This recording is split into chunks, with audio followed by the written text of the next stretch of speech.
এই সময় প্রায় সবার বাড়িতেই কাঁঠালের দানা পড়ে আছে, তাই আর দেরি না করে তুমিও আজকেই বানিয়ে ফেলো কাঁঠালের দানা দিয়ে এই চমৎকার চিকেন কারি। প্রথমেই কড়াইয়ে জল দাও, তাতে সামান্য লবণ দিয়ে কাঁঠালের দানাগুলো দিয়ে দাও। এবারে এটাকে ঢাকা দিয়ে ভালো করে সেদ্ধ করে নাও। এখন আমি চিকেনটা ম্যারিনেট করে নেব।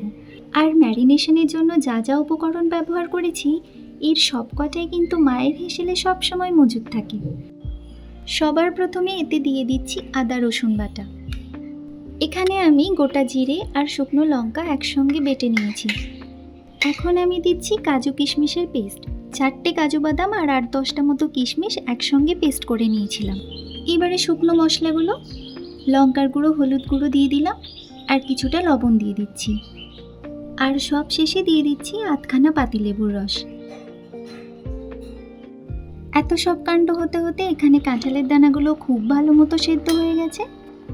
আর হ্যাঁ, ম্যারিনেশনের জন্য কিন্তু আরও একটা জিনিস দেওয়া বাকি আছে। সব কিছুকে ভালো করে হাত দিয়ে মেখে নিয়ে এর মধ্যে দিয়ে দাও কাঁচা সর্ষের তেল। এবারে এটাকে ঢাকা দিয়ে 1-1.5 ঘন্টার জন্য রেখে দাও।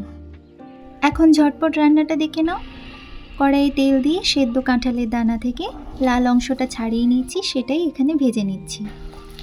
কাঁঠালের দানার হালকা বাদামি স্বাদ আর চিকেনের মশলাদার গ্রেভি, এই দুটো মিলে কিন্তু দারুণ টেস্ট আনে। তাই বলছি, এটা একবার ট্রাই না করলে সত্যিই কিন্তু মিস করে যাবে। এবার ফোড়নে দিয়ে দিলাম শুকনো লঙ্কা, গোটা জিরে আর তেজপাতা। একটু নেড়ে নিয়ে একটা সুন্দর গন্ধ বেরোলে এর মধ্যে পেঁয়াজ কুচি দিয়ে দেবো। আর পেঁয়াজের কালারটা যতক্ষণ না চেঞ্জ হচ্ছে ততক্ষণ এটাকে ভেজে নেব।